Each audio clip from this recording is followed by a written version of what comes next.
നമസ്കാരം. പ്രധാന വാർത്തകൾ. നിലമ്പൂരിൽ ആര്യാടൻ ഷൗക്കത്ത് UDF സ്ഥാനാർത്ഥി. PV അൻവറിന്റെ സമ്മർദ്ദത്തിന് വഴങ്ങാതെ കോൺഗ്രസ് തീരുമാനം. മഴക്കെടുതിയിൽ 7 മരണം. 3 ജില്ലകളിൽ റെഡ് അലർട്ട്. 3 ജില്ലകളിൽ ഓറഞ്ച് അലർട്ട്. 5 ദിവസം ശക്തമായ കാറ്റിനും സാധ്യത.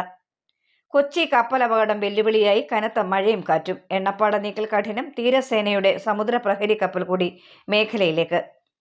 കണ്ടെയ്നറുകൾ മാറ്റാൻ 5 സംഘങ്ങൾ എണ്ണപ്പാടയിൽ നീക്കും. മുഖ്യമന്ത്രിയുടെ അധ്യക്ഷതയിൽ ഉന്നതതല യോഗം.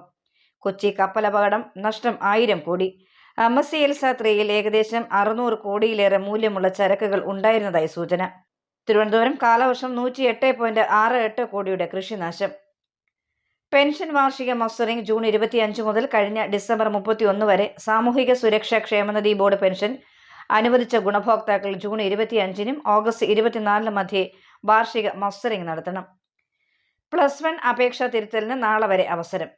മഴ. മൃഗങ്ങളെ മാറ്റിപ്പാർപ്പിക്കാൻ സ്ഥലം കണ്ടെത്തണം. നിർദ്ദേശം നൽകി ജെ ചിഞ്ചുറാണി. സംസ്ഥാനത്തെ മഴ ശക്തമാകുന്ന സാഹചര്യത്തിൽ മൃഗസംരക്ഷണ വകുപ്പ് ജാഗ്രതാ നിർദ്ദേശങ്ങൾ പുറപ്പെടുവിച്ചു. പാലക്കാട് ഓൺലൈൻ ട്രേഡിംഗിന്റെ പേരിൽ തട്ടിപ്പ്. മുൻ ഉന്നത സൈനിക ഉദ്യോഗസ്ഥന് നഷ്ടമായത് 1.49 കോടി രൂപ. സമൂഹ മാധ്യമത്തിലൂടെ പരിചയപ്പെട്ട് തട്ടിയെടുത്തത് വിരമിക്കൽ ആനുകൂല്യമായി ലഭിച്ച തുക. പാലക്കാട് PM കിസാൻ സമ്മാൻ പദ്ധതിയുടെ പേരിൽ സൈബർ തട്ടിപ്പ് വ്യാപകം.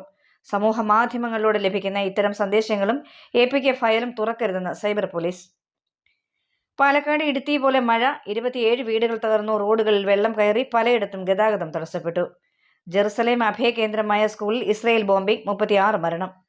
ദുബായ് 2 കോടി രൂപയുടെ Aster guardians global nursing award ഖാനയിലെ നഴ്സ് നവോമി ഒയോഹാനോട്ടിക്ക് സമ്മാനിച്ചു.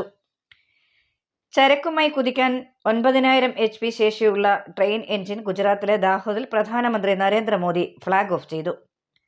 രാജ്യത്ത് കോവിഡ് ബാധിതർ 1000 കടന്നു. കൂടുതൽ കൃത്യം സൂക്ഷ്മം ഭാരതം ഫോർകാസ്റ്റ് സിസ്റ്റം. കൂടുതൽ പ്രാദേശികവും കൃത്യതയുമാർന്ന കാലാവസ്ഥാ പ്രവചനങ്ങൾക്കായി കേന്ദ്ര കാലാവസ്ഥാ വകുപ്പ് ഭാരത് ഫോർകാസ്റ്റ് സിസ്റ്റം ആരംഭിച്ചു.